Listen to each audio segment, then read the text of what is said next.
campanha para a manutenção do nosso grupo. Participe acessando nosso site.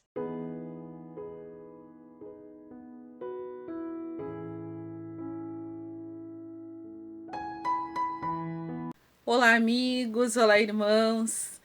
Obrigada por estarem sempre nesses momentos das reflexões diárias, acompanhando esse trabalho. Hoje eu trago do nosso livro O Espírito da Verdade, o capítulo 83, cujo título é Nossos Irmãos, e ele está com base no capítulo 12, item 5 de O Evangelho segundo o Espiritismo.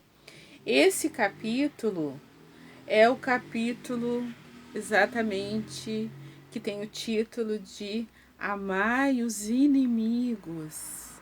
E o item 5 fala especialmente dos inimigos desencarnados. Eu vou trazer um pequeno trecho desse capítulo aqui do Evangelho, né? Que nos traz assim: o espírita tem ainda outros motivos para perdoar seus inimigos, né? Porque anteriormente ele falava sobre pagar o mal com o bem.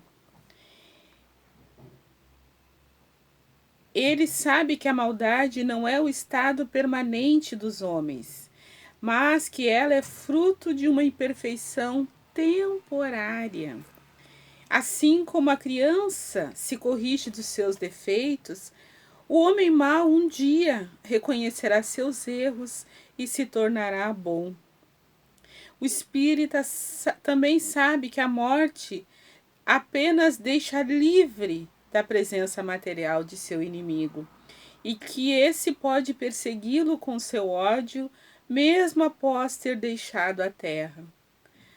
Sabe que qualquer vingança que fizer não atingirá seu objetivo, pelo contrário, vai trazer um desgaste ainda maior, que muitas vezes passa de uma existência para outra. Cabia ao Espiritismo demonstrar pela experiência e pelas leis que regem as relações do mundo visível com o mundo invisível, que a expressão extinguir o ódio com o sangue é completamente falsa, pois o sangue realimenta o ódio mesmo após a pessoa ter desencarnado. Desse modo, o Espiritismo apresenta uma utilidade prática para o ato de perdoar e para o sublime ensinamento do Cristo: amem os seus inimigos. Não existe coração tão perverso que não se deixe tocar pelas boas ações, mesmo a contragosto. E segue ainda um pouco mais essa lição, que eu deixo o convite para que vocês possam ler esse capítulo 12 na íntegra. Então vamos ver aqui o que esse capítulo 83 nos traz. Um pensamento de simpatia e de amor para com os nossos irmãos que se recuperam. Esse é o clamor, logo na primeira frase. Muitos são chamados criminosos, mas em verdade foram doentes.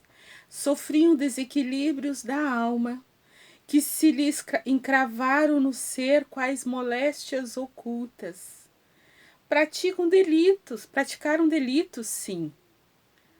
Hoje, entretanto, procuram-te a companhia, sonhando renovação.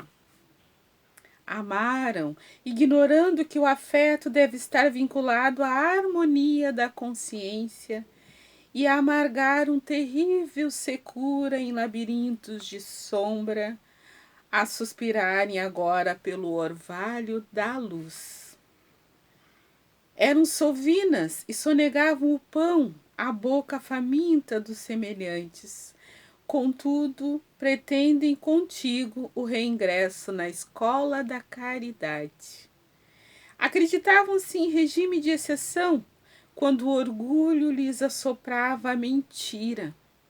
No entanto, após resvalarem no erro, refugiam-se em tua fé, anelando refazimento.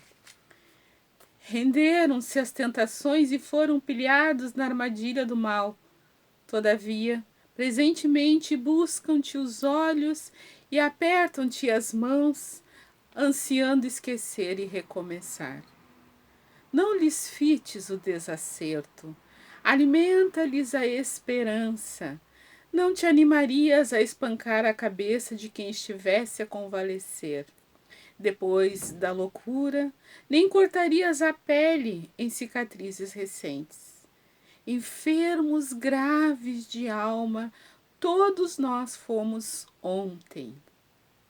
Rende, pois, graças a Deus, se já podes prestar auxílio, porque se chegaste ao grau de restauração em que se encontra, é que de certo alguém caminhou pacientemente contigo, com bastante amor de servir e bastante coragem de suportar. O autor é Albino Teixeira. Então, ele nos convida a essa reflexão, né? De que somos, de fato, todos devedores uns dos outros, né? Se nós já encontramos em um certo estágio de um pouco mais de equilíbrio, de harmonia interior, de valores um pouco mais sólidos, buscando o alinhamento com as leis de Deus, hoje é porque houveram irmãos no passado que tiveram a paciência de exemplificar, assim como o próprio Cristo, e de divulgar, de propagar as verdades, né? A necessidade do perdão, a necessidade do esquecimento das ofensas, a necessidade da compreensão da situação de ignorância no qual se encontram ainda muitos irmãos, e por isso ainda, como diz Emmanuel nos diz que nós precisamos fazer um esforço incansável, inabalável, de desculpar as vítimas do mal. E aí eles nos falam que as vítimas do mal são esses que ainda estão praticando o mal, consciente ou inconscientemente. Porque a gente não pode ter a ilusão de achar que nós já estamos imunes, né? E então nós precisamos orar uns pelos outros, orar por aqueles que nos perseguem e caluniam, como muitas vezes oraram por nós e ainda oram os espíritos superiores intercedendo por nós, para que a gente não resvale nas armadilhas do caminho, para que a gente possa sustentar a nossa fé e a nossa perseverança no caminho que o Cristo nos mostra, no caminho que o Cristo é para nós. Jesus dizia: ninguém vai ao Pai senão através de mim. Então, nos voltemos para o Cristo, pedindo a Deus a misericórdia por todos aqueles que ainda se colocam em relação a nós na condição de inimigos, inimigos pessoais ou inimigos da própria doutrina espírita. Muito obrigada, Jesus, por vir em nosso socorro, por ser o nosso mestre, modelo e guia. Nosso irmão maior, sê conosco sempre, Jesus. E que assim seja.